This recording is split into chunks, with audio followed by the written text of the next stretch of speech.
Yo, what's up mga idol, mga lods? May isda nga pala ako dyan na yellowfin. Hinugasan ko na nga pala yan mga idol, mga lods. 3 hiwa. Sasabawan pala natin yan at nakaprepare na ang aromatics.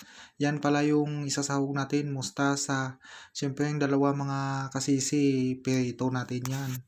At ito na nga pala yung 3 hiwa mga idol at mga lods. Sinalang ko na kasama yung aromatics, sibuyas, luya at saka kamatis.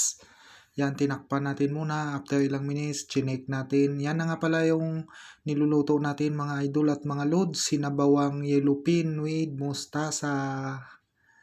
Yan, nilagay ko na nga pala yung mustasa. At medyo okay na pala yung isda natin. Siyempre, binudburan natin ng magic. Sarap. Ito nga pala yung ulam namin for today's video. Balik pala tayo mga kasisi. Nilagay ko na nga pala yung sinigang powder or sinigang mix. Sampalok pala yun siya mga kasisi, mga idol.